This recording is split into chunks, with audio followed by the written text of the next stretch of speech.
দীর্ঘ 23 বছর পর পটুয়াখালীতে অনুষ্ঠিত হতে যাচ্ছে জেলা বিএনপির সম্মেলন। আগামী 2রা জুলাই এই সম্মেলন পটুয়াখালীতে অনুষ্ঠিত হবে। এই উপলক্ষে কিন্তু গোটা পটুয়াখালী জুড়েই কিন্তু শ্বাস শ্বাস রব বিরাজ করছে।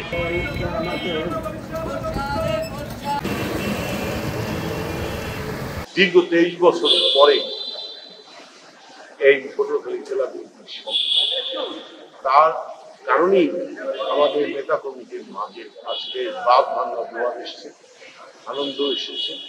আমরা নিজেরাও আনন্দিত যে এতদিন পরে আমরা সম্মেলন করেছি এবং এটা সম্ভব হয়েছে আমাদের যে আন্দোলন সমাজে নেতৃত্ব দিয়েছে জনাব তারেক রহমান সাহেব।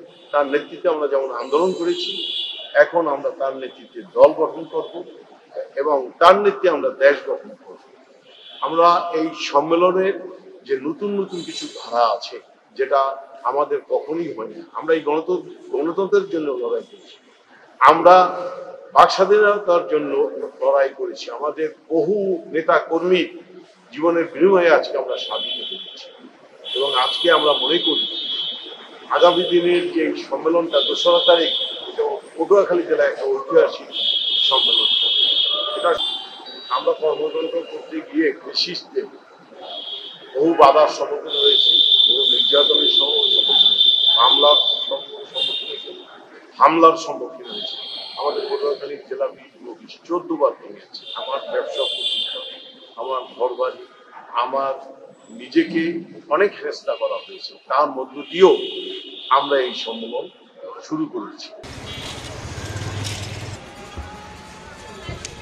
যদি আপনারা শহর ঘোরেন তাহলে দেখবেন যে একটি উৎসবের আমেজ এখানে বিরাজ করছে।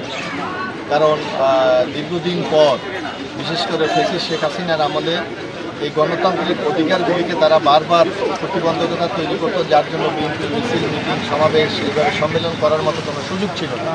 কিন্তু 5ই আগস্টের পর এই মুক্ত পরিবেশে এখন নেতাকর্মীদের মধ্যে যে উৎসাহ উদ্দীপনা, সেটা এই সম্মেলনের মাধ্যমে ইতিমধ্যে পটুয়াখালী শহর নতুনভাবে সেজেছে এবং আমরা বিশ্বাস করি যে আগামী 2রা জুলাই একটা অত্যন্ত আনন্দ ফুর্তির মাধ্যমে এই সম্মেলন অনুষ্ঠিত হতে পারে।